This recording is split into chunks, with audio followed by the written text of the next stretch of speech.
साथियों, मैं डॉक्टर रितु सिंह।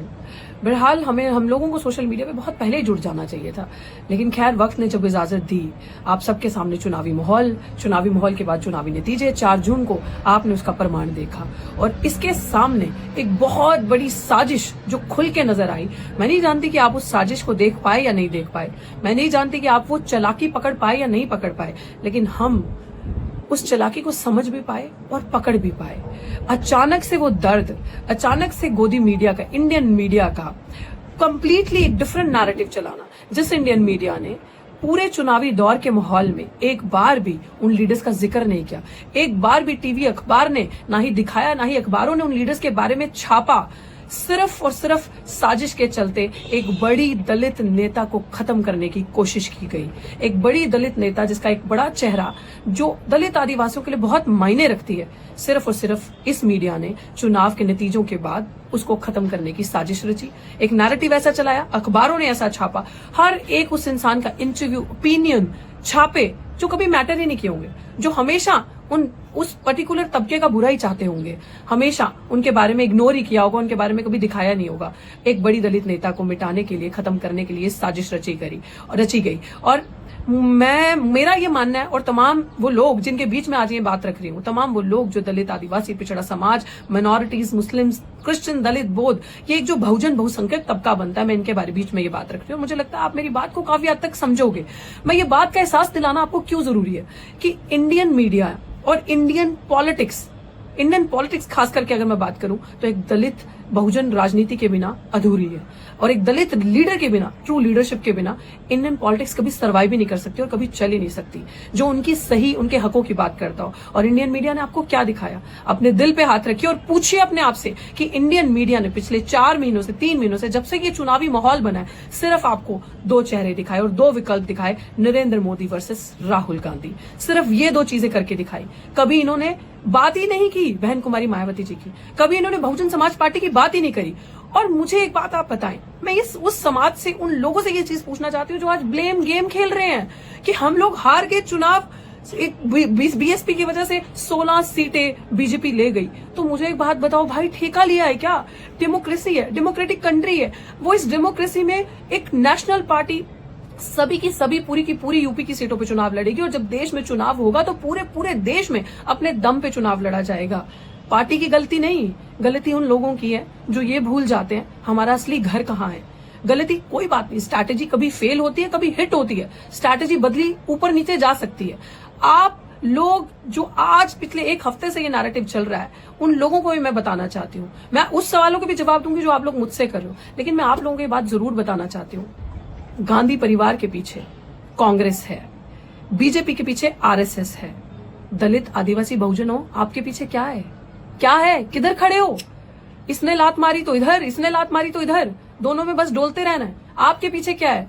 और जो लोग मेरी बात समझ पाए, बहुजन समाज अगर मेरे को देख रहा है और मेरी बात सुन रहा है, समझ पा रहा है, तो आपके पीछे सिर्फ और सिर्फ मात्र एक विकल्प, आपकी अपनी पार्टी, बहुजन समाज पार्टी, जो एक विचारधारा पे आधारित पार्टी है, जिसके पास विचार है, जिसके पास आइडियोलॉजी है, जो सिद्धांतों पे कायम पार्टी है, जो किसी का बुरा नहीं करेगी, जो छल कपट जाति के नाम पे लोगों के साथ अत्याचार नहीं करेगी, जो किसी का हक नहीं खाएगी, जो आपके साथ खड़ी होगी। आप बहन कुमारी मायावती जी पे बात करते हैं, आप उन पे लांछन लगाते हैं, आप उनको बताते हैं कि वो सड़कों पे नहीं आती, तो ठीक है।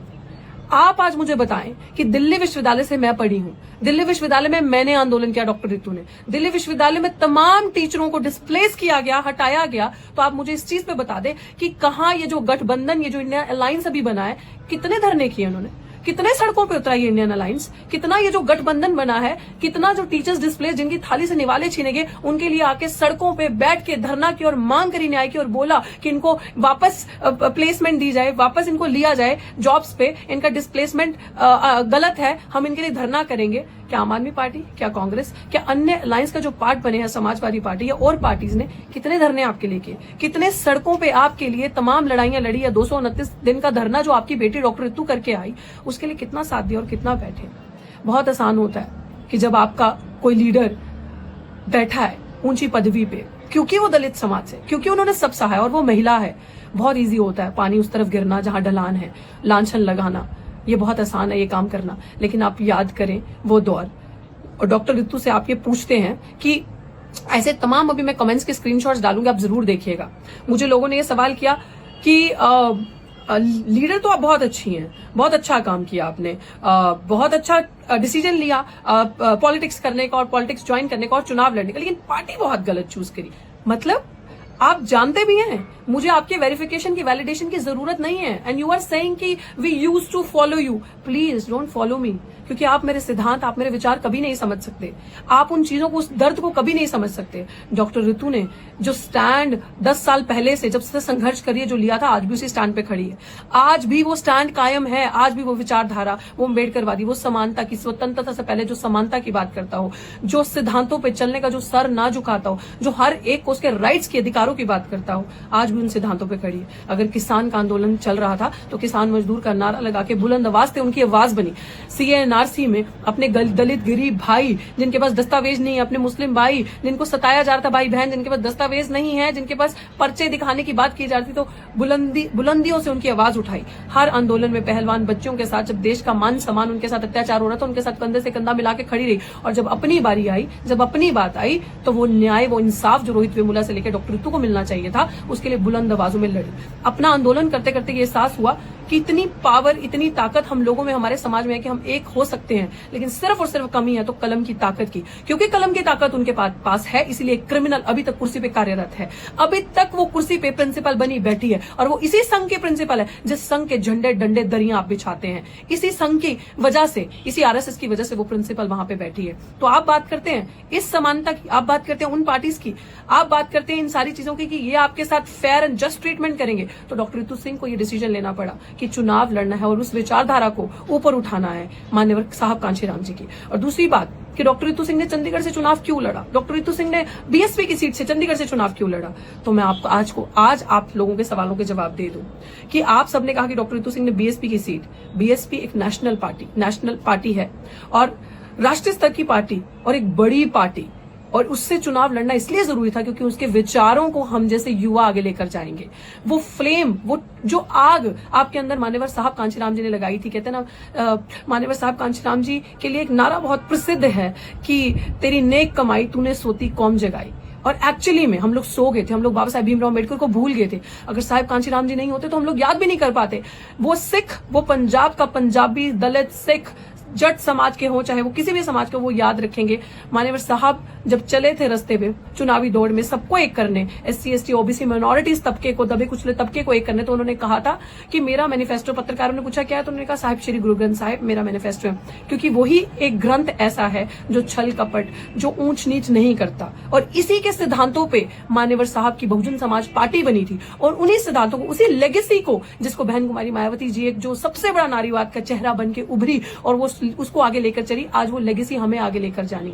आज शुक्र मनाओ कि आपके सरमाए, सिर पे हाथ रखने वाला कोई जीवित है। जब चला जाता है इंसान दुनिया से ना, तो आप कहते हो इंसान अच्छा था। जब बाबा साहेब चले गए तो उनको याद किया, आज रोते हैं कि काश थोड़ा और जी लिए होते। जब मान्यवर साहब कांशीराम नहीं रहे तो लोगों को उनकी कही बातें, उनकी सुनी बातें याद आई और उनका होना जिंदगी में याद आया। शर्म करो, आज बहन जी आपके सर पे हैं, आज आपके सर पे हाथ है, लोगों को उस चीज का डर है कि आपका सरमाया आपके सर पे है। तो उस चीज की वैल्यू करो, उस चीज को इतना क्रिटिसाइज मत करो, मत उनकी पिच पे उनके रूल्स के हिसाब से मैच खेलो, मत खेलो। आपको लगता है ये वही लोग हैं, इन लोगों ने कभी आपका रिजर्वेशन प्रॉपर इंप्लीमेंट नहीं किया। बता दीजिए, इतनी सारी यूनिवर्सिटीज हैं, कितनी यूनिवर्सिटीज में, कितनी प्रसिद्ध यूनिवर्सिटीज में आपके वाइस चांसलर्स हैं, एससी एसटी ओबीसी माइनॉरिटीज के कितने वाइस चांसलर्स हैं, कितने वाइस चांसलर दलित समाज से, ओबीसी समाज से, कितने प्रिंसिपल्स हैं आपके। तो ये सारी चीजें क्यों, मतलब I would want to believe Congress with all due respect कि वो दलित हितैषी है। I would want to believe कि समाजवादी पार्टी दलित बहुजन हितैषी है। I would want to believe कि जो बड़ी बड़ी बाबा साहेब के फोटोज, पुतले बड़े बड़े लगाने वाले आम आदमी पार्टी ये बाबा साहेब के अनुयायियों की बात करेगी। विश्वास करना चाहती हूँ, लेकिन their action speaks louder than the words, literally, कि उनकी जो करनी है कार्यशैली है उसमें दूर दूर तक कहीं नजर नहीं आता। हमें दफ्तरों के ऊपर अंदर अंबेडकर की पुस्तकें, अंबेडकर की बड़ी बड़ी तस्वीरें नहीं चाहिए। हमें उन दफ्तरों की कुर्सियों पे अंबेडकर के अनुयायी चाहिए, वो लोग चाहिए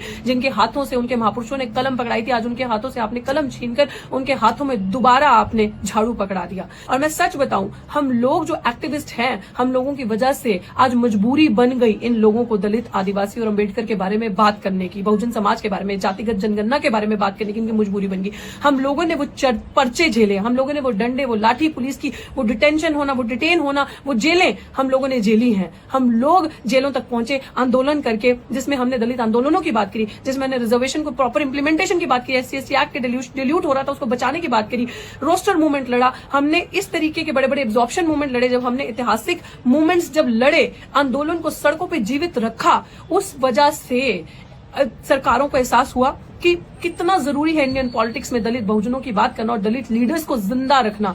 इसी वजह से आज वो अंबेडकर के पुतले लेके, अंबेडकर की तस्वीरें लेके और संविधान की किताब को लेके सर पे लगाने का दिखावा करना, ये सारी चीजें करने पे मजबूर हो गए। आज चुनाव के टाइम पे वोट बीजेपी ने सावरकर के नाम पे नहीं मांगे, हेलगवार के नाम पे नहीं मांगे। आज चुनावी दौड़ में अगर उन्होंने वोट मांगे बीजेपी ने, तो संविधान के नाम पे मांगे, संविधान को आगे दिखा के मांगे। कांग्रेस ने वोट संविधान की पूरी पब्लिसिटी करके, संविधान को हाथ में पकड़ के संविधान के नाम पे मांगे। उन्होंने गांधी के नाम पे वोट नहीं मांगे। उन्होंने समाजवादी पार्टी ने संविधान के नाम पे वोट मांगे। आम आदमी पार्टी ने बाबा साहेब की बड़ी बड़ी तस्वीरें दफ्तरों में लगाकर, भगत सिंह जी की तस्वीरें दफ्तरों में लगाकर उन पे वोट मांगे और किसी पे वोट नहीं मांगे। तो इसलिए ये बहुत जरूरी है आप सबको समझना कि अगर हम जैसे लोग जीवित नहीं होंगे, हम जैसे लोग जो आंदोलन करते हैं, जो अपना विरोध दर्ज करवाते हैं, अगर हम लोग ये डिसेंट की आवाज अगर जीवित नहीं होगी तो आपका नाम नहीं होगा। आप लोगों को शुक्रगुजार होना चाहिए कि हम जैसे लोग जीवित हैं, जो आवाज उठाते हैं, हम जैसे लोग हिम्मत रखते हैं कि चुनाव लड़के संसद में पहुंचने की। और मेरा अंत में आप सबको यही कहना है कि शेर घायल हुआ है, मरा नहीं है, और बहन जी का कमबैक बहुत स्ट्रांग होगा, ये मैं दावा करती हूं। और मैं जिन लोगों ने आज सिर्फ और सिर्फ इसके नाम पे वोट दिए हैं, इंडियन अलायंस को, ये सोचकर कि हमने सिर्फ बीजेपी को हराना है तो हमें वोट गठबंधन को देने हैं, उन लोगों को एहसास होना चाहिए और आज देखना चाहिए। तो क्या गठबंधन जीत गया? आज भी नरेंद्र मोदी ने अपनी सरकार बना ली, गठबंधन नहीं जीता, 5 साल और पीछे हो गए। जिन SC/ST OBC एम्प्लॉयज ने ये सोचकर कि हमें पुरानी ओल्ड पेंशन स्कीम लागू हो जाएगी, 60 से 62 हो जाएगा दोबारा से वो चीजें एज, तो क्या गठबंधन जीत गया? तब भी सरकार नहीं बना पाए। इसीलिए ये चीज ध्यान में रखें कि कोई भी बड़े दलित नेता के बिना सरकार बनाना बहुत मुश्किल है। तो खैर, आप लोगों को मेरा यही समझाने का तरीका था, बताने की बात थी कि आप लोग वापस आ जाएं अपने घर में। इज्जत, मान, सम्मान कहीं है, आपके पीछे कोई मजबूत बैक है तो वो बहुजन समाज पार्टी की है।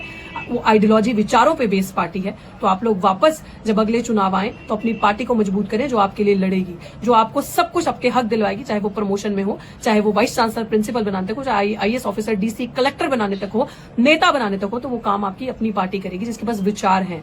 और क्या आज जो लोग ये इल्जाम लगा रहे हैं कि बहुजन समाज पार्टी ने अलायंस नहीं किया, इसी वजह से इंडिया गठबंधन हारा, तो क्या गारंटी है कि इंडिया गठबंधन जो भी गठबंधन बन के बैठा है उसके नेता वही कायम दायम रहेंगे? क्या गारंटी है वो छोड़ के नहीं जाएंगे? यही गठबंधन पंजाब में एक दूसरे के सामने लड़ रहा है, अगेंस्ट लड़ रहा है, और चंडीगढ़ में और राज्यों में, दिल्ली में एक दूसरे के साथ हाथ मिला के लड़ रहा है। ये गठबंधन नहीं, मैंने कहा ये ठग बंधन है। और मैं कांग्रेस की अच्छी बात आपको ये भी बता दूं, जिस तरीके से डॉक्टर, आपने बाकी सारे देखे, 16 सीटों पे चुनाव देखा, 16 सीटें, तो बाकी जो 31-32 सीटें गठबंधन जीता है, तो वो फिर हमारी वजह से तो जीता, वो उसका श्रेय तो हमें जाना चाहिए। और डॉक्टर रितु को प्लेस करके बहुजन समाज पार्टी ने, जो चंडीगढ़ में, जहां सबसे बड़ी धांधली हुई, चंडीगढ़ में भाजपा की सरकार, सेंटर में भाजपा की सरकार, अभी विनिंग पार्टी जो थी चंडीगढ़ में वो बीजेपी की, और जो मेयर इलेक्शन में आपने घपले देखे वो प्रमाण आप सबने देखा। वहां पे बहुजन समाज पार्टी का अगर कैंडिडेट नहीं होता, डॉक्टर रितु चुनाव नहीं लड़ती, तो फिर से बीजेपी आती, बीजेपी फिर से अपनी सरकार, अपना कैंडिडेट वहां से जिता के ले जाती। लेकिन हमने जो ऐतिहासिक जीत वहां से एक किस्म से दर्ज करी, बीजेपी को हरा के, वो काम हमने किया। लेकिन वहां पे भी इनके सांसद, जो इनके कैंडिडेट जो वहां से खड़े थे कांग्रेस के, उन्होंने भी हम पे लांछन लगाए, उन्होंने भी हमें बी टीम बताया। मतलब जो अकेले अपने दम पे लड़ेगा, या तो वो बीजेपी की बी टीम है, या तो वो किसी XYZ पार्टी की बी टीम है, या तो वो RSS का संगठन से हो गया, जो अपने दम पे बात करेगा।